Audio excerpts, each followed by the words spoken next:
जय गुरुदेव। सब लोग आशा करता हूँ अभी एक स्थिति तक पहुंच चुके हैं। अब बार बार यहाँ पे योग वशिष्ठ के बारे में और योग वशिष्ठ में कहा गया है कि हमें एक मन की स्थिति होना आवश्यक है। ये सारा जो क्रिएशन है, जो भी दुनिया देख रहे हैं, उसके बारे में एक थोड़ा अवेयरनेस आ जाए। कई बार ना हम इतने अंधकार में होते हैं, इतने भ्रम में होते हैं कि यही नहीं पता चलता कि कुछ जीवन का और एंगल है। जो देख रहे हैं उसको सत्य मान के उसके पीछे भागते भागते भागते पता नहीं कितना लंबा चले जाते हैं। और एक दिन कभी तो आंखें खुलती हैं, और आंखें तब खुलती है जब आंखें परमानेंटली बंद होने का समय आता है ना। तो योग वशिष्ठ हमें इस बात का बार बार अनुभव देता है, इस बात के बारे में हमें बार बार सजग कराते हैं कि इस जीवन को हम थोड़ा अलग से देखें। जो हम बार बार अपने दुखों के बारे में बताते हैं कि वो सारा दुख का कारण केवल मन ही है। योग वशिष्ठ हमें आप मुक्ति मिले ना मिले, हाँ, इसके आगे हम कहाँ तक बढ़ते, ये जो होगा सो होगा। एक छोटी सी अगर टेस्ट है कि हमने कुछ सीखा कि नहीं, तो ये एबिलिटी आना भी कि मेरे अंदर क्या हो रहा है। हाँ, जो होगा वो अच्छा है कि बुरा है, वो डिफरेंट स्टोरी है।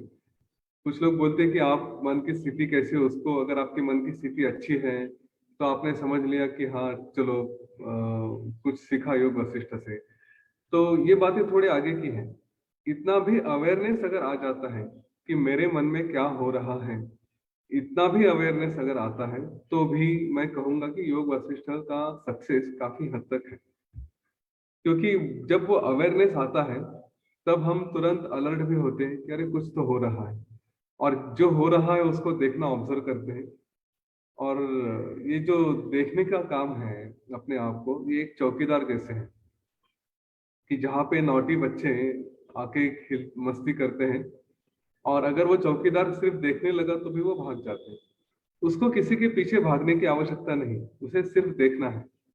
तो हमारा, हम अपने आप को जो चौकीदार कहते हैं, वो चौकीदार अगर अपने मन को भी देखने लगे तो बाकी सारी बातें अपने आप में शांत हो जाती हैं, फिर मन भी शांत रहता है। अब ये अवेयरनेस कब कब कितनी बार रहता है, कितनी फ्रिक्वेंटली रहता है, कितना अलग अलग परिस्थितियों में सजग रहता है, इसका अगर ध्यान देखा जाए, अगर वो बार बार अलर्ट रहे, हर क्षण में अलर्ट रहे, तो फिर तो बहुत आगे बढ़ गए। अगर नहीं है तो भी चिंता करने की आवश्यकता नहीं। योग वासिष्ठ में सारा का सारा संस्कार ये मन के ऊपर किया गया है। और इसीलिए हम 30 दिन से, और हम में से कुछ लोग 47 दिन से यहाँ पे आकर बैठते हैं। तो आशा करता हूँ कि इतने दिनों तक रोज रोज वही मन के बारे में सुन रहे हैं, तो हमारे ऊपर भी कुछ संस्कार हो चुके हैं कि जो हमें थोड़ा अलर्ट रख रहे हैं। बात इसको यहाँ पे खत्म नहीं करेंगे, आगे तो बढ़ना ही है। योग वशिष्ठ के सेशन ये आगे चलेंगे, लेकिन इसके बाद भी हमें अपने आप में वो पुस्तक लेकर वो पढ़नी है, और उसके द्वारा अपने आप के ऊपर वो संस्कार बार बार बार बार करना है। योग वशिष्ठ में इतना रिपीटेशन क्यों है, किसी बात पे भी वही बात घुमा घुमा के कहानियों के माध्यम से क्यों बताई जा रही है? क्योंकि एक समझने के लिए थोड़े अलग अलग उदाहरण आवश्यक होते हैं, लेकिन दूसरा, जो पुराने इंप्रेशन है, अगर उनको तोड़ना है तो नए इंप्रेशंस की आवश्यकता होती है। और जब तक नए संस्कार नहीं होंगे, पुराने संस्कार नहीं जाएंगे। तो ये नए संस्कार इसलिए बार बार किए जाते हैं कि हमारे दिमाग में पक्के हो, ताकि हम उस भूल भुलैया में ना फंसे कि जिसे हम यह सृष्टि कह रहे हैं या क्रिएशन कह रहे हैं, उसमें हम ना फंसे। इसके लिए ये संस्कार बार बार होते हैं। वैसे कहा जाए तो योग का अर्थ है दो चीजों का मिलन। लेकिन अगर योग वासिष्ठ देखे या ये योग का अभ्यास भी देखे, तो यहाँ पे ना किसी से मिलना नहीं है। संयोग की बात यह है कि हम जिससे मिलना चाहते हैं, अगर उससे मिलना है हमें, जो हमारा आत्म स्वरूप है उससे अगर मिलना है, तो हमें जो जहाँ पे हम फंसे हुए हैं, जिनसे हमारा योग हुआ है, उनसे वो योग हमें तोड़ते तोड़ते दूर लेकर जाना है। हमारा योग हुआ है इस क्रिएशन से, इससे हमें छूटना है। हमारा योग हुआ है हमारे रिलेशन से, उससे हमें छूटना है। हमारा योग हुआ है हमारे संपत्ति से, हमने जो प्रॉपर्टी ली है उससे उससे हमें छूटना है। हमारा योग हमारे भावनाओं से है, उससे छूटना है। हमारा योग अपने विचारों से है जिसमें हम फंसे हैं, उससे छूटना है। यहाँ तक कि इस मन से भी छूटना है, शरीर से भी छूटना है। लेकिन यह नहीं कि शरीर को छोड़ देना है। जब छूटेगा तब छूटेगा, तब तक हमें अपना कार्य करते रहना है। और इसलिए आज एक महत्वपूर्ण बात भी योग वशिष्ठ में कही गई है, उसके ऊपर हम विचार करेंगे। और उसके बाद आज का अभी तक हम जो स्थिति प्रकरण समझ रहे थे वो स्थिति प्रकरण समाप्त हो जाएगा। फिर कल से अगला प्रकरण शुरू होगा जो रहेगा उपशम, और उसके बाद फिर निर्वाण। तो स्थिति प्रकरण तक आज हम पहुंचे हैं। जरा विचार करें कि हमारा जर्नी कैसे कैसे हुआ है। श्री राम जी का वैराग्य, जिसमें उन्होंने कहा कि ये सारे दुखों का कारण भोग है, लोगों की भोगेच्छा है।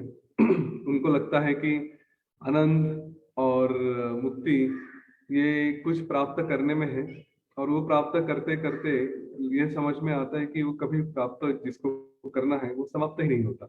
आज एक कारण है, कल कुछ और कारण है। कभी हम रिश्ते में सुख ढूंढते हैं, कभी हम अ, संपत्ति में, वस्तु में सुख ढूंढते हैं, कभी हम परिस्थिति में सुख ढूंढते हैं। लेकिन यहाँ पे कहीं पर भी सुख की प्राप्ति नहीं होती। वो क्षणिक हो जाती है लेकिन समाप्त होती है, फिर किसी और के पीछे भागना पड़ता है। और इस दौरान ये सब भागदौड़ में केवल दुख ही दुख आ जाता है। और उस दुख का कारण ही है कि हमारी कोई अपेक्षा थी कि हमें कुछ सुख मिलेगा, पर वो समाप्त हो जाता है। मन की तृप्ति नहीं होती। और जब मन की तृप्ति होती ही नहीं तो उसका स्वरूप ऐसा है कि नहीं मिला तो दुख। ये नहीं है कि मुझे एक स्टेट थी कि जहाँ पे मुझे किसी भी बात की आवश्यकता नहीं थी, लेकिन कुछ मिलने की आशा हो गई, तो या फिर कुछ इच्छा हुई, उसके पीछे भागे। और उसके पीछे भागने के बाद जब जब नहीं मिलता है या मिल भी जाता है, तब वापस पहले की जो स्टेट थी कि जहाँ पे कुछ नहीं था, एक कह सकते कि इंसान सुखी था, तो उस स्टेट पे वापस नहीं जाता। ये इनिशिएशन होता है कि शांति से बैठे हैं, फिर कोई आशा आई, आशा के पीछे भागे, और उसके बाद जो कुछ भी मिला उससे तृप्ति नहीं मिली, फिर और एक आशा और एक आशा और एक आशा। ये नहीं कि जो पाया उसको समाप्त होने के बाद फिर से आदमी सुखी होगा, ऐसा नहीं होता। तो वो वापस अपने स्टेट में आने के लिए क्या करना पड़ेगा? तो जिसने ये इनिशिएशन किया था, जो ये शुरू हुआ था कि कुछ चाहिए कुछ चाहिए कुछ चाहिए, उस कुछ चाहिए को छोड़ना पड़ेगा। जब वो सब छूट जाएगा तब हम वापस आ सकते हैं। तो श्री राम जी ने पहला पार्ट तो बता दिया कि ये इंसान भागता है भागता है भागता है, लेकिन उससे मुक्ति कैसे मिले? तो वशिष्ठ ऋषि ने अभी तक जो बताया है कि ये जो भागने का कारण हुआ है उस कारण को छोड़ो। उसके बाद फिर वशिष्ठ ऋषि बताते हैं कि अगर ये छोड़ने हैं तो पहले तो समझे कि ये सब जो कुछ देख रहे हैं वो केवल मिथ्या है, झूठ है। और फिर झूठ के पीछे क्यों भागे, है ना? समझ सकते हैं कि कुछ सच है तो उसके पीछे जाने में अर्थ है। तो इस झूठ के पीछे भागने में अर्थ नहीं, इसलिए फिर हमें कई सारी एक के बाद एक कहानियां बताते गए। हमने लीला सरस्वती की कहानी देखी थी कि जहाँ पे यह सारा दृश्य ये केवल एक सपना है और एक भ्रम है, और हम इस सपने में अपने आप को ही फिर से फंसाते जाते हैं। वहां पे मृत्यु के बारे में, मृत्यु किस तरह से आती है उसके बारे में बताया। उसके पहले हमने आकाश की भी कहानी सुनी थी। उसके अंदर हमने ये भी देखा था कि इंसान जो भी करता है उसका क्रिएशन जो भी है या मृत्यु है वो उसके कर्मों की वजह से होती है। फिर प्रयत्नों के बारे में भी हमने देखा था कि हमें जीवन में जो कुछ भी प्राप्त करना है वो केवल प्रयत्नों के माध्यम से हो सकता है। आप सब लोग यहाँ पे बैठे हैं तो आपने सारे प्रयत्न किए हैं यहाँ पर आने के लिए। वो इतने आसानी से यहाँ पर वरना नहीं आ सकते, है ना? वहां पे ये भी बात बताई गई थी लीला सरस्वती के कहानी में और मृत्यु के बारे में, कि जो अगला जीवन होता है हम अपने ही कर्मों से प्राप्त करते हैं। हमारी कुछ आशाएं होती है, उसको पूरा करने के लिए आते हैं। और वहां पे योग मार्ग पे, अध्यात्म के मार्ग पे अगर चल रहे हैं तो हम आगे आगे बढ़ते जाएंगे। अगला जीवन हमें कैसे प्राप्त होता है, किस तरह का, कौन सी क्वालिटी उसमें आती है, तो ये बताते हैं कि हमारे पहले के कर्म भी कुछ रहे हैं कि जो हमें इस तरह से लेकर आते हैं। और इसलिए योग वासिष्ठ अगर सुन रहे हैं तो अपने आप को बड़ा भाग्यशाली समझे कि हमने कुछ तो पहले अच्छा किया है। उसी का फल है कि आज जीवन में गुरु भी है, आज हमारा मनुष्य जीवन भी है, और सोने पे सुहागा की योग वशिष्ठ भी हम सुन रहे हैं, पढ़ रहे हैं। इसके बाद हम कहानी देखी हमने कर्कटी राक्षसी की, कि जिसको कर्कटी राक्षसी को हमने देखा कि उसको भी आत्मज्ञान की प्राप्ति हुई एक राक्षसी होते हुए भी। और फिर उसने एक संदेशा भी दिया कि अच्छा जीवन कैसे जिया जाए। अगर शास्त्र और गुरु वचन के अनुसार नहीं चलेंगे तो राक्षसी आज भी विशुचिका के रूप में, एक सुई के रूप में या एक जंतु के रूप में हमें सता सकती है। फिर हमने मन की शक्ति देखी। मन की शक्ति में हमने देखा देवी अहिल्या और इंद्र की कहानी। और वो मन की शक्ति हमें बताते हैं कि हम अ, अपने आप में कितना, अगर प्रेम से या मन से किसी शक्ति में उलझे रहें, अपने कार्य में उलझे रहें, तो शरीर, जिसको हम कहते हैं कि हमें शरीर भी तकलीफ देता है, तो ऐसा नहीं होता। यह मैसेज उन लोगों के लिए है कि जो कुछ प्राप्त करने का प्रयत्न करते हैं, लेकिन कभी कभी अपने शरीर के ऊपर थोड़ा कंप्लेंट करते हैं कि मेरा शरीर साथ नहीं देता, ये नहीं देता, तो उसके ऊपर भी विजय प्राप्त की जा सकती है। उसके बाद फिर हमने 10 ब्रह्मा की कहानी सुनी, 10 पुत्रों की, इंदु पुत्रों की, कि जिन्होंने अपने ब्रह्मांड निर्माण किए थे। फिर हमने कहानी देखी शुक्र की। और शुक्र की कहानी हमारे लिए बार बार यह संदेश देते हैं कि हम कहीं पे भी रहे तो हमारा मन कैसे छोटी सी बात से विचलित हो सकता है। एक तो बाहर का अट्रैक्शन है जो देख के हम अपने आप पे जो रहने चाहिए, वो बाहर के अट्रैक्शन से पता नहीं कहाँ कहाँ का चक्कर काट के आते हैं। वो बाहर का अट्रैक्शन चाहे कोई व्यक्ति हो जिसे हम पसंद नहीं करते, तो उसका विचार मन में आते ही हम सारे पुरानी घटनाओं में चले जाते हैं। या फिर कोई अच्छी व्यक्ति हो जिसको हम पसंद करते हैं, तो हम पता नहीं क्या क्या हेलुसिनेशन, क्या क्या इमेजिनेशन में चले जाते हैं। तो मन को अलर्ट रखें। कुछ अंदर का भी विचार कभी ट्रिगर हो जाता है, वही बाहर का ही होना आवश्यक नहीं, अंदर से भी कुछ विचार आता है तो हम उसमें भी उलझ जाते हैं। तो अपने आप को सावध रखें, अपने आप को अलर्ट रखें। ये हमने शुक्र की कहानी से देखा। और फिर हमने दाशुर की भी कहानी पढ़ी, कि जिसका संदेश ही यही था कि यह सारा संकल्प मात्र है।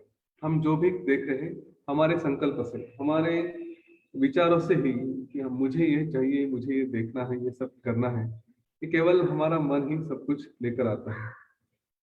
हम कुछ कुछ पॉइंट्स इस पे अपने आप को थोड़ा सजग करें कि इन सारी बातों से अगर छूटना है तो क्या क्या ट्रिक्स हम इस्तेमाल कर सकते हैं, क्या क्या ट्रिक्स हम यूज कर सकते हैं। तो यहाँ पे हमने 4 द्वारपाल का भी रेफरेंस लिया था। एक था शम, अपने आप पे नियंत्रण होना। दूसरा है संतोष। तीसरा है विचार। और चौथा है सत्संग।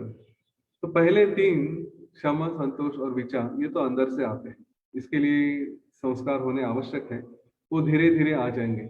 लेकिन अगर कोई सच में बचा सकता है जो बाहर से है, जिसके लिए हमें कुछ नहीं करना है, हमें बस दूसरे पे अपना कंट्रोल दे देना है, तो है सत्संग। जीवन में अच्छा मित्र आवश्यक है, जो जैसे बताए वो हमसे अगर साथ में रहे तो हमसे काफी कुछ अच्छा काम करवा सकता है। इसके बाद हमने ये भी देखा, जो ट्रिक्स एक दो बार बताई गई थी, कि अपने आप में अगर रहना है तो थोड़ा अपने श्वास के ऊपर भी विचार करें। और श्वास के माध्यम से हम देख सकते हैं कि अपने भावनाओं को, अपने विचारों को हम किस तरह से नियंत्रण में लेकर आए। शायद मैंने एक दो बार कहा भी है कि अगर इसको समझना है, अगर इसको इम्प्लीमेंट करना है, तो अपने सांस को किसी मंत्र के साथ जोड़ दें। आपको जो भी मंत्र पसंद है, आप ओम नमः शिवाय मंत्र को जोड़ दें। आप चाहिए तो श्री राम जय राम जय जय राम को जोड़िए, हरे कृष्णा हरे राम को जोड़िए। जो भी मंत्र है, दत्त परिवार से दिगंबरा दिगंबरा श्रीपाद वल्लभ दिगंबरा, उसको भी जोड़ सकते हैं। बस सांस में लेते समय मंत्र का एक पार्ट ले, सांस को छोड़ते समय दूसरा पार्ट ले।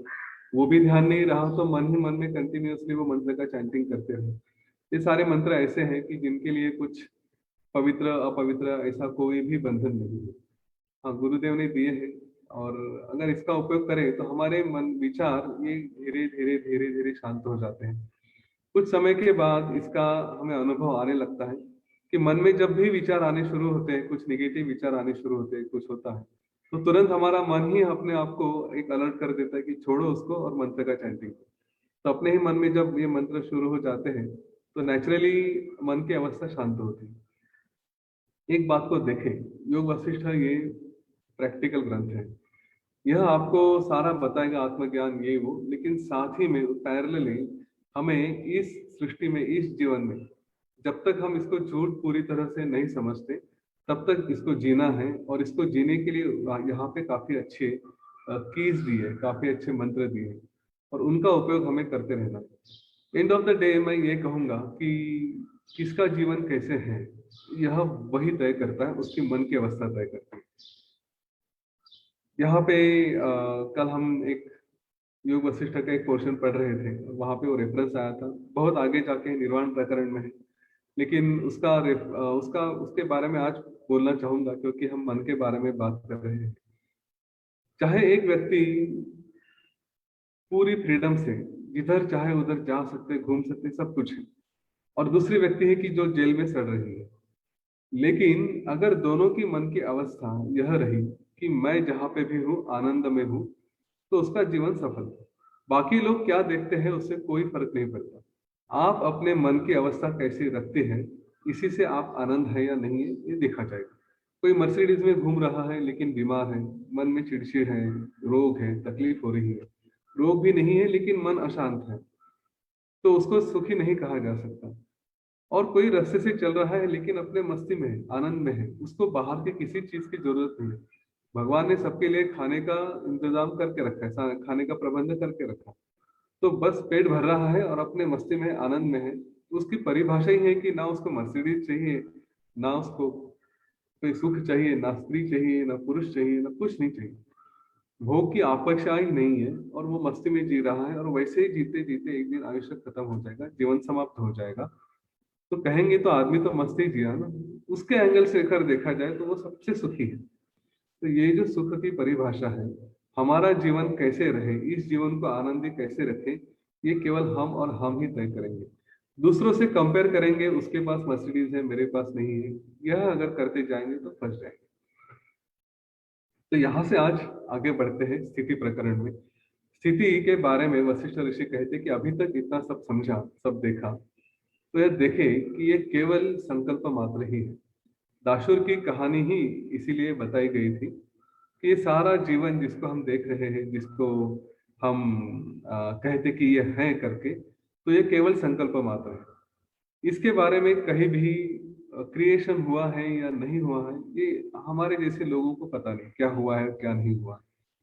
अच्छा, अगर ये कहा जाए कि हाँ कोई तो क्रिएटर है जिसने ये सब कुछ बनाया है, तो पूछेंगे कि चला चलो जरा उसका वर्णन कराएं, एक्सप्लेन करें कि कोई है तो कैसे है। तो समस्या यह है कि जो है उसको कोई डिस्क्राइब नहीं कर सकता, जिसका फॉर्म ही नहीं है, जिसका कोई रूप ही नहीं है, जिसका रंग नहीं है, जिसको कोई चक्कर बता नहीं सकता, ना उसको स्मेल किया जा सकता है, ना सुना जा सकता है। तो किसी भी पंच महाभूतों से या पंच तन्मात्राओं से जिसको नहीं समझा जा सकता, उसको क्या डिस्क्राइब करेगा, उसका क्या वर्णन करेंगे हम लोग। और जिसका वर्णन नहीं किया जा सकता फिर कैसे कहे कि वो है करके। अच्छा, अगर यह कहें कि नहीं, ये तो अपने आप ही हुआ है, कुछ क्रिएटर है ही नहीं, इसका कोई करता ही नहीं है, तो वहां भी समस्या है कि बिना कारण का कुछ तो हो नहीं सकता। तो फिर क्या करें? तो वशिष्ठ ऋषि कहते कि छोड़ो इन बातों को, हम ज्यादा डीप में नहीं जाते। मैं अभी तक कई सारे प्रश्न आते थे और मैं बार बार इस बातों को थोड़ा कम इम्पोर्टेंस देता रहा कि कौन है, कैसे है, क्या क्रिएशन है। इसलिए इम्पोर्टेंस कम देता था कि उसमें उलझने में अर्थ नहीं, जाके भी कुछ पता नहीं चलेगा, जब आएगा तब आएगा। हमें आज के जीवन में जो हम कर रहे हैं उसको थोड़ा ये प्रिंसिपल समझ के आगे बढ़ना। फिर कहते हैं कि ये कितना सत्य है, ये जो भी देख रहे हैं क्रिएशन, इसको कितना सत्य माना जाए। तो हमने अभी तक की कहानियों से देखा, जब डीप डीप डीप डीप जाते हैं कि क्या है, कैसे हुआ, मैं कौन था, कहाँ से आया, ये सारे प्रश्नों का विचार करते करते जब जाते हैं, तब हमें पता चलता है कि कुछ भी नहीं है। हम तो केवल जिसको इमेजिन ही करते जा रहे हैं, ऐसा ही लग रहा है सब कुछ। सपने से और इस जीवन की अगर कंपैरिजन की जाए, दोनों की तुलना की जाए, तो पता चलेगा तो सब झूठ ही हो सकता है, यह भी सपना ही हो सकता है। तो कहे कि इसको सत्य मानने में कोई अर्थ नहीं है। यह सब जीवन सृष्टि को सत्य ना माने, छोड़ दे। ये सत्य भी है और असत्य भी है, दोनों इसके रूप है। और अगर ये दोनों रूप है तो हमें क्या करना है? तो हमें सिर्फ इतना पकड़ के रखना है कि जो हमारे लिए काम का है उसको सत्य समझे, जो हमारे लिए काम का नहीं है उसको असत्य समझे।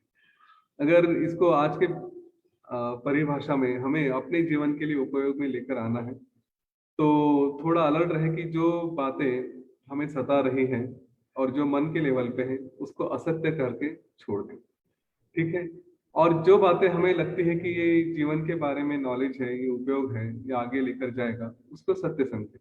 योग वशिष्ठ के ज्ञान को सत्य समझे, उसको पढ़ाई करे, उसका अभ्यास करे, आगे जाए। गुरु को सत्य समझे क्योंकि वो हमें सुख देंगे। साधना को सत्य समझे क्योंकि उसी से यह शरीर कुछ ठीक रहेगा। ठीक है। और फिर हमारे विचार भी शुद्ध हो गए, आगे बढ़ सकते हैं। सासू माँ, ससुर, पति, पत्नी जो भी साथ नहीं दे रहे हैं, जो समस्या निर्माण कर रहे हैं, उनके शब्द जो भी बातें कह रहे हैं, उन बातों को असत्य समझे। इतना सीधा सीधा जीवन रखें। किसको सत्य समझा है, किसको असत्य समझना है, यह विवेक अपने मन में रखेंगे तो एकदम सुखी सुख रहेगा, फिर कोई प्रॉब्लम नहीं रहेगा। फिर जीवन में हर क्षण मतलब सेलिब्रेशन, लाइफ इज सेलिब्रेशन, ऐसे चलते रहेगा। इसके लिए और एक बात कही गई है योग वशिष्ठ में कि हम जिन चीजों के पीछे भागते हैं, इस शरीर के पीछे भागते हैं, तो थोड़ा समझे कि इसका अस्तित्व कितना समय का है। हाँ, ये सारा जो क्रिएशन है ये कई सालों से, पता नहीं कितने युगों से है। और इन सारे इसमें हमारा जीवन कुछ क्षणों का अगर कंपेयर किया जाए तो, अगर कली युग में हमारा जीवन 100 साल का कहा गया है, वो भी हम में से कितने लोग 100 साल जीते हैं पता नहीं। तो उसमें भी जितना ये जीवन है उसमें भी रोजमर्रा के हमारे जॉब ड्यूटीज, ये वो, रात को सोना, इन सारी बातों से, फिर किसी बिजनेस में लगे रहना जो भी है, और फिर पढ़ाई, साधना, ये सब करने के बाद थोड़ा ऑब्जर्व करें तो हमारे पास बहुत कम समय बचता है। मैं और सोमेश्वर जी जिस परिस्थिति से जीवन जी रहे हैं, जो जो भी कार्य में लगे हैं, तो ऐसा तो लगता है अरे रोज का दिन तो इतना जल्दी जल्दी खत्म होते जा रहा है, कुछ समय ही नहीं बचता। और कितना जी ले उस 24 घंटों में, तो ऐसा लगता है कम से कम 72 घंटे तो जी ले। इतना इतना यूटिलाइजेशन होता है, पैरेलल एक साथ कई सारी चीजें पैरेलल में चलती रहती। तो 100 साल को हम 300 साल कर सकते हैं अपने जीवन में। हाँ, लेकिन वो जो आनंद की डायलॉग थी, बाबू मोशाय, जिंदगी बड़ी नहीं, क्या लंबी नहीं बड़ी होनी चाहिए, ऐसा कुछ है। हम तो आशा करते कि लंबी भी हो और बड़ी भी हो, दोनों होना चाहिए। हाँ, तो इस बात को ध्यान में रखें कि जीवन जो काल है हमारा, हमारे पास एक्चुअल समय जितना उपलब्ध है वो बहुत कम है। कुछ समय नींद में जाता है, कुछ समय कार्यों में जाता है, उसके बाद जो बचता है, तो इन सारे क्षणों में भी अपने आप को मैक्सिमम देने की कोशिश करें। और वही पे ही ये सत्य और असत्य समझ में आना चाहिए। जो सत्य है वो मैक्सिमम लेने की कोशिश करें, जो असत्य है उसको छोड़ने की कोशिश करें, ताकि फिर कुछ रहेगा नहीं, जो आएगा वो जीवन सुंदर बनते जाएगा। और यह समझने के बाद फिर प्रश्न आता है कि क्यों इसके पीछे भागे, अगर इतना ही छोटा जीवन है, इतना ही कुछ करना है, और इसमें इस छोटे जीवन में इतना सारा प्रयत्न कर करके भाग भाग के कुछ मिलने वाला नहीं है। तो श्री राम जी ने जो प्रश्न किया था कि फिर क्यों इस जीवन में कुछ किया जाए, तो वहां पे उसका उत्तर वशिष्ठ ऋषि देते हैं कि कुछ करने की आवश्यकता ही नहीं है। हाँ, इस बात को समझें कि ये करने वाला कर्तृत्व भाव जो है, कर्ता अकर्ता, ये ना ब्रह्मा है, ना माया है, ना मैं हूँ। जब ये लोग भी नहीं है, कोई करने वाला ही नहीं, तो फिर मेरे भी रूप से मैं कुछ करूँ कि नहीं करूँ, ये दोनों भाव हम रख सकते हैं। दोनों भाव रख भी सकते हैं, दोनों भाव छोड़ भी सकते हैं। कि मैं कुछ करता हूं इसको भी पकड़े, और मैं कुछ नहीं करता इसको भी पकड़े। अब ये दो भाव समझेंगे, थोड़ा डीप पे जाते हैं। अगर हम देखते हैं अभी तक अलग अलग शास्त्रों द्वारा बताया गया है कि मैं कुछ भी नहीं करता, right, I am not the doer, जो भी कुछ हो रहा है वो बस हो रहा है, यह एक भाव है। अगर यह एक भाव रखेंगे तो हमें कुछ करने की आवश्यकता ही नहीं पड़ती, ना कुछ काम करने हैं, ना कुछ किसी के बारे में विचार रखने हैं, ना किसी के बारे में पॉजिटिव ना निगेटिव, कुछ नहीं रखना है। जो भी होता है हो रहा है, हो रहा है, हो रहा है, उसको देखें और आगे बढ़ते जाए। यह एक विचार हो सकता है, यह एक अकर्तृत्व की भावना हो सकती है कि मैं कुछ नहीं कर रहा हूँ, जो हो रहा है सब हो रहा है, इसमें मेरे साथ जो भी होगा वो भी सिर्फ हो रहा है। मतलब मेरे जीवन में अगर कुछ समस्याएं आती हैं, कुछ रोग आते हैं, कुछ आधी व्याधि जो भी आती है, वो सब भी अगर आ रही हैं तो आ रही है, उसमें मैं कुछ कर नहीं रहा हूँ। ठीक है। तो फिर कुछ कर नहीं रहा तो उसके ऊपर मुझे कोई रिएक्शन भी देने की आवश्यकता नहीं है। क्यों फिर मैं अपने आप को जो व्याधियां आती है, जो समस्याएं आती है, उसमें निगेटिवली जाके उसको कंप्लेन करके अपने कर्म बढ़ाऊं? वो भी मुझे बढ़ाने की आवश्यकता नहीं है, क्योंकि अगर मैं अपने कर्म बढ़ाऊंगा, जिसको देख रहा हूँ उसमें अगर कर्म बढ़ाते जाऊंगा, तो आगे बढ़ते जाएंगे, फिर इस जीवन में कर्म क्रिएट करते जाएंगे। अकर्तृत्व का भाव पूरी तरह से होना चाहिए कि मैं कुछ करूंगा भी नहीं, लेकिन मेरे साथ जो हो रहा है उसके ऊपर रिएक्शन भी मेरी कुछ रहेगी नहीं, अपने आप को बंधन में नहीं डालूंगा। तो जो आता है, अच्छी बातें आती है तो भी आने दे, बुरी बातें आती है तो भी आने दे, उसको स्वीकार करें। ठीक है, उसको कंप्लेन नहीं करें। यूजुअली ये होता है अध्यात्म शास्त्र में, योग के मार्ग पे चलते चलते हम ये कहते कि मुझे कुछ नहीं चाहिए। तो अगर आपके सामने स्वीट डिश लेकर आए तो कहते कि अ, नहीं मैं खाता नहीं, मैं बंधन में हूँ, अपने आप को बंधन में रखते हैं इस तरह से कि नहीं मैं खाता नहीं, मुझे ये अच्छा नहीं लगता, या फिर स्वीट मैं खाता नहीं, या मैंने एकदम सीधा साधा खाने का संकल्प कर लिया है ना, इस तरह से व्रत करते हैं, कुछ करते हैं, और फिर अपने आप को कहते हैं कि ये सब कुछ मैं लेता नहीं। तो अच्छी बातों को हम आसानी से नकार सकते हैं, आसानी से छोड़ सकते हैं, लेकिन जो समस्या देने वाली जो समस्या देने वाली बातें हैं, उनको हम आसानी से नहीं छोड़ सकते, वहां पे हमें थोड़ा प्रॉब्लम होता है। और यही अ, एक बात है जिसको हमें छोड़ना सीखना चाहिए। क्या सीखना चाहिए? कि मेरे जीवन में दुख आया तो भी उसको स्वीकारें। हाँ, उसके बारे में ये नहीं कहे कि ये आना नहीं चाहिए, वो मेरे जीवन में क्यों आया, उसके बारे में कंप्लेन करते हैं, यह नहीं आना चाहिए। आता है तो आएगा, वो भी जैसे हम करते हैं, बार बार कहते हैं कि जो भी आएगा गुरु प्रसाद करके स्वीकारें। अगर मैं कुछ कर नहीं रहा तो जो आएगा वो ले लेंगे। दूसरी भावना है कि सब कुछ मैं ही करता हूँ, क्योंकि हमने अभी तक देखा है कि सारा क्रिएशन जो भी है वो मेरे ही अंदर है, तो करता भी मैं ही हूँ, मैं ही ब्रह्मा हूँ, मैं ही रुद्र हूँ, मैं ही विष्णु हूँ। फिर इसमें सब जगह अगर मैं ही हूँ तो कंप्लेंट का भी स्कोप नहीं रहता, और कहीं अटैचमेंट भी नहीं होती। गुलाब जाम जिसको मैं देखकर पसंद करता हूँ, जिसको मैं खाने की इच्छा करता हूँ, वो भी मैं ही हूँ। तो क्या उसको खाया, क्या नहीं खाया, क्या कोई फर्क नहीं पड़ता, बराबर, क्योंकि मेरे ही अंदर है। मैं किसी के बारे में घृणा करता हूँ तो क्यों करता हूँ, वो भी मैं ही हूँ, तो अपने आप से घृणा करनी रही। मैं किसी के ऊपर प्रेम करता हूँ, किसी के ऊपर अटैच हो गया हूँ, तो भी मैं ही हूँ, मेरे ही अंदर है। तो फिर जब सब कुछ मैं ही मैं हूँ, तो प्रश्न कहाँ आता है कि किसी के साथ अटैच हो या किसी के साथ डिटैच हो, किसी को अप्लाई या किसी को नकारे, ये कोई समस्या ही नहीं होती। ये सारी बातें फिर छूट जाती है, जहाँ पे हम ये ये भावना रखते कि मैं करता हूँ, सब कुछ मैं करता हूँ। जब ये दोनों भावनाएं मन में रखते हैं तो अपने आप को हम शरीर से भी मर्यादित ना रखें। जैसे मैं बार बार कह रहा हूँ कि हमें कुछ करने में हमारा शरीर ही कई बार रोकता है, तो इसको देखें कि मेरा शरीर ही सिर्फ मैं ही नहीं हूँ, मैं उससे आगे हूँ, काफी आगे जाकर उससे बढ़कर मैं सब कुछ हूँ। और फिर ये शरीर जो जो डिमांड करता है हमारी इंद्रियों द्वारा, वो जो वासनाएं होती है उसके पीछे भागना छोड़ दे। यूजुअली ये होता है कि हम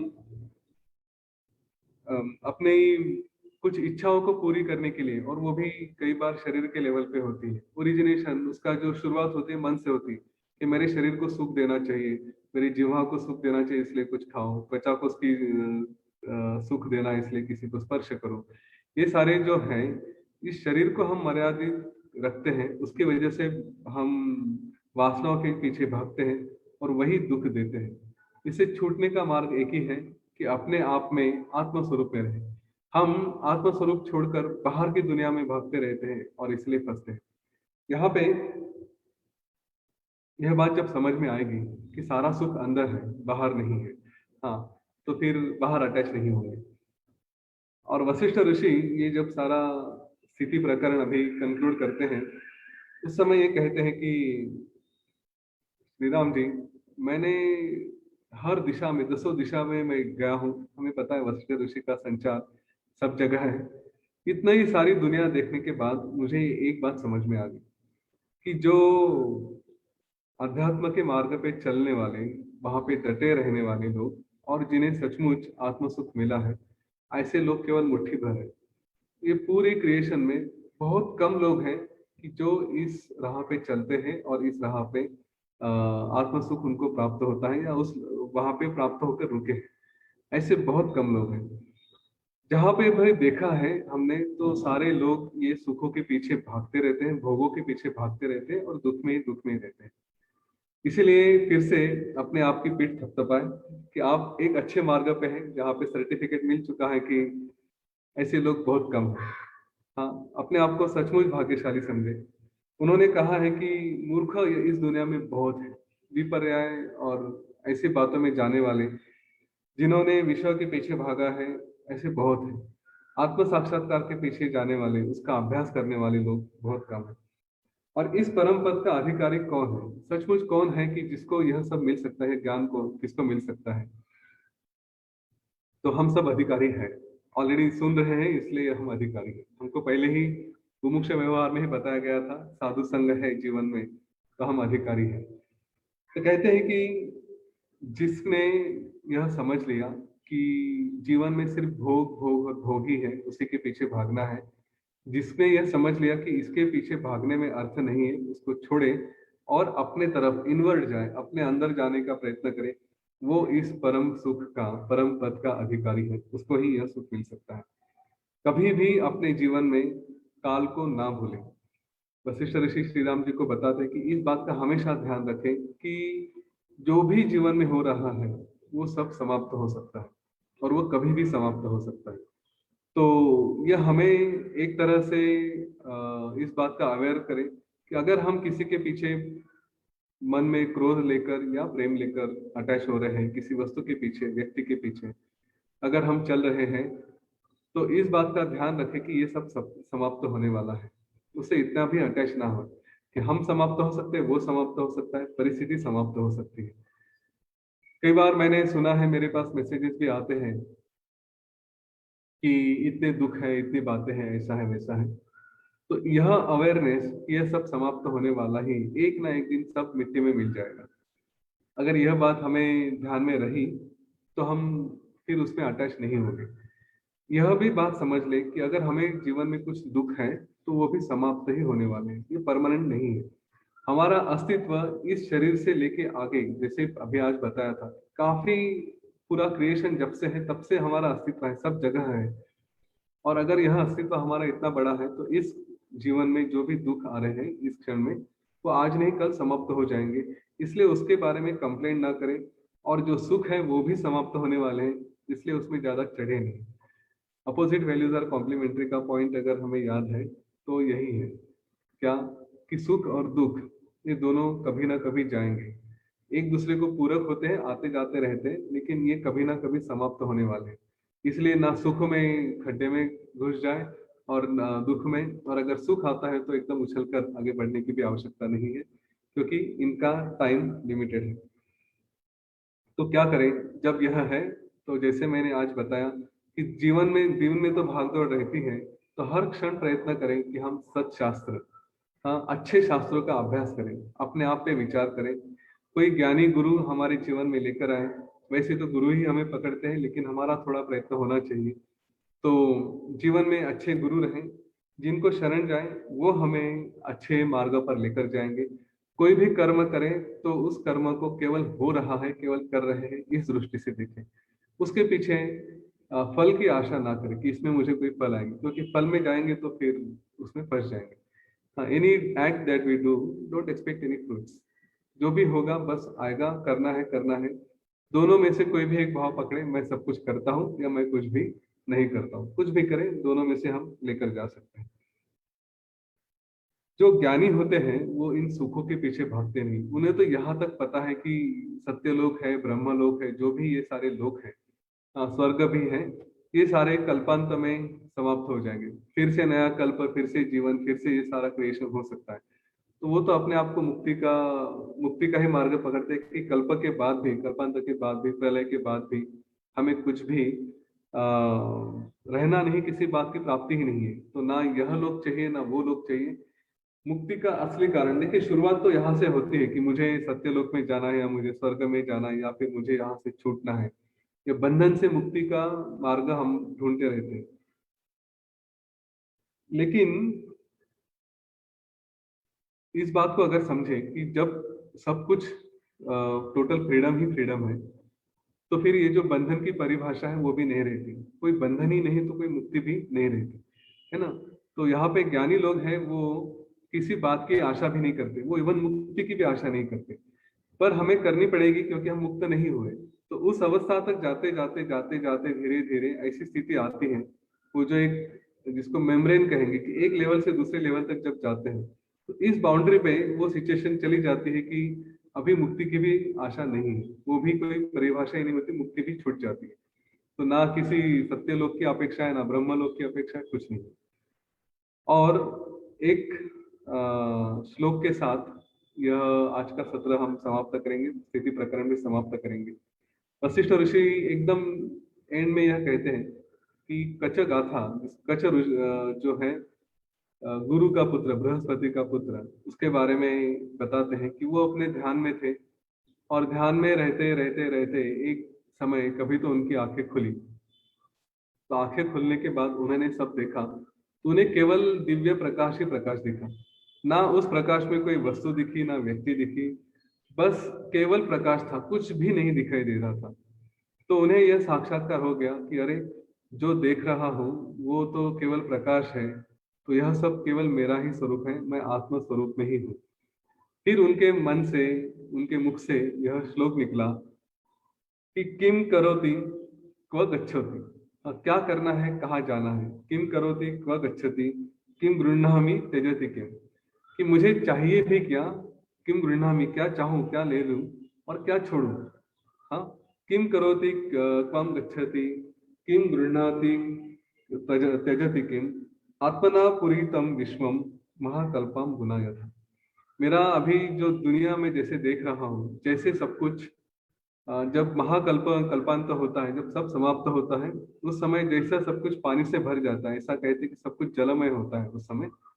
तो जैसे सब कुछ जलमय उस समय होता है, आज मेरे जीवन में सब कुछ प्रकाशमय हो गया है। तो फिर क्या छोड़ना इस जीवन में, और क्या प्राप्त करना, किसकी आशा करना, किसको छोड़ना, और कहाँ जाना है, क्या करना है, कुछ करने जैसा ही नहीं रहे। तो उन्होंने फिर सब कुछ छोड़ के अपने ही मन में रहे, अपने ही जीवन में शांत रहे, और फिर जैसे उनको आगे आगे जाके आत्म पद की प्राप्ति होनी थी, वो हो गई।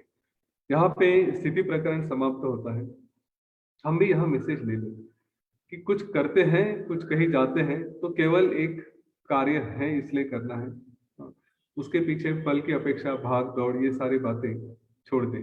बाहर के लेवल पे आप कितना भी एक्टिव रहे, सुपर एक्टिव रहे, कुछ भी करते रहे, सुबह उठने के बाद ये करना है, वो करना है, वो करना है, जरूर करें, लेकिन मन में अंदर से पूरी तरह से शांत रहने चाहिए, कि अपने आप को बताए कि ये कुछ करने की आवश्यकता नहीं है, लेकिन करना है, गुरु कार्य है, गुरु ने बोला है करो तो करो। और हमारे आदर्श श्री राम, श्री कृष्ण, इन्होंने भी अपने जीवन में कार्य किए हैं, और बड़े व्यस्त रहे हैं, वो शांति से नहीं बैठे। तो उन आदर्शों को हमें फॉलो करना है। ये जीवन छोड़ के हिमालय में जाके बैठे, या किसी गुफा में जाके बैठे संसार को छोड़ना है, यह नहीं करना है। इस बात का ध्यान रहे। घर वालों को तकलीफ मत देना प्लीज, कि हाँ सब कुछ छोड़ने के लिए बोला है तो छोड़ के बैठे, बिल्कुल नहीं। दिखा देना कि हम सुपरस्टार हैं, हम योग भी करते हैं, हम साधना भी करते हैं, और अपने जीवन में सर्वश्रेष्ठ है, हमारे जैसा कोई नहीं, ये प्रूव करके दिखाना है हमको। ठीक है, तो कल से हम उपशम प्रकरण शुरू करेंगे। इस हफ्ते में मैं आशा कर रहा हूँ कि मुझे एडवांस कोर्स करना है, क्योंकि यही एक अगला जो महीना है जुलाई का, जिसमें महीने में 5 वीकेंड्स आते हैं। मेरे यूजुअली 4 वीकेंड्स बहुत बिजी रहते हैं, तो एक वीकेंड मैं अपने आप के लिए देना चाहता हूँ। थोड़ा विचार करेंगे कि उपशम प्रकरण कल से शुरू करेंगे या कैसे करेंगे, क्योंकि फिर एडवांस कोर्स में गया तो कुछ बोलने का अवसर मिलना मुश्किल है। ठीक है, तो वो मैं देखता हूँ कि कैसे किया जाए। लेकिन उपशम प्रकरण और निर्वाण प्रकरण बहुत बड़ा है, उपशम प्रकरण भी बड़ा है, पर बड़े सुंदर है। इसमें जो ध्यान दिए हैं उपशम प्रकरण में, उसके जैसी कोई तुलना नहीं हो सकती। अगर आप ध्यान करते हैं, सहज समाधि किया है, तो इन प्रकरणों से, इन कथाओं से वो सुंदर सुंदर टूल मिल जाएंगे, कि जिसको हम अपना ध्यान बहुत गहराई में लेकर जा सकते हैं। हम हमारा ध्यान कैसे होता है, क्या होता है, उसको समझ सकते हैं। मैं उसमें सचमुच बहुत ज्यादा डीप में ले जाना नहीं चाहूंगा, करना भी नहीं चाहूंगा, लेकिन डेफिनेटली कुछ हिंट्स दूंगा, कुछ हम छोटी छोटी झलक देखेंगे, क्योंकि ध्यान का प्रोसेस ऐसा है कि जो केवल गुरु ही करवा सकते हैं। मैं उतना योग्य नहीं हूं कि मैं किसी को ध्यान करवाऊं करके, और वो करना भी नहीं चाहिए। कल किसी ने पूछा था कि ध्यान के लिए, मेरे ख्याल से शलाका जी ने पूछा था कि ध्यान के लिए गुरु की आवश्यकता होती है, तो सचमुच होती है। हम जब भी कोई ध्यान करेंगे तो पहला हमारा काम होना चाहिए कि हम गुरु को आह्वान करें कि जो भी मैं ध्यान करने जा रहा हूँ वो आपने दिए हुए ज्ञान के माध्यम से और आपकी कृपा से कर रहा हूँ, तो मुझे इस ध्यान में संभाल लें। क्योंकि कुछ कुछ घटनाएं ऐसी हो चुकी हैं कि जहाँ पे ध्यान में गए और फिर कहीं किसी और लोक में चले गए और वहीं पे रुके, तो उनके लिए ये जो जीवन था या तो समाप्त हो गया, या जीवन शरीर यह रहा लेकिन जीव किसी और लोक में रहा, तो उस तरह का बिहेवियर दिखाई देने लगा। तो जो कहते हैं कि पागल हो गए या कुछ हो गए, तो वही होता है कि यह शरीर, यह जीवन जो मैच होना चाहिए वो मैच नहीं होता। शरीर इधर का है लेकिन जीव कहीं और का है। तो ऐसी स्थिति कभी कभी आ सकती है, और इसीलिए ध्यान के लिए आवश्यक होता है कि हम अपने गुरु को हमेशा याद करें और उसके बाद ध्यान करें। ठीक है। अगर नहीं सीखा है तो अवश्य सीख लें। सह समाधि कोर्स होता है, बार बार होते रहते हैं। मैंने कल भी शलाका जी को मैसेज दिया, तो कहीं ना कहीं मिल जाएगा, जरूर कर लीजिए। ध्यान ये जीवन की सर्वश्रेष्ठ अवस्था होती है। उसके भी आगे है समाधि अवस्था, जो अगर आप 4 एडवांस कोर्स करते हैं तो फिर संयम करने के बाद आती है। लेकिन और वो अष्टांग योग की भी सबसे आखिरी अवस्था कही गई है। अष्टांग योग में हम जो कहते हैं यम नियम, अ, आसन प्राणायाम ध्यान धारणा प्रत्याहार समाधि, ये जो है ना, तो समाधि आखिरी अवस्था होती है। तो उसके लिए हम जाएंगे, आगे बढ़ेंगे, लेकिन शुरू में तो ध्यान करना सीख लेना आवश्यक है, तो उसको चूके नहीं। और फिर आज यहाँ पे रुकते हैं। हम जीवन में सर्वश्रेष्ठ बने उसके लिए विचार करें।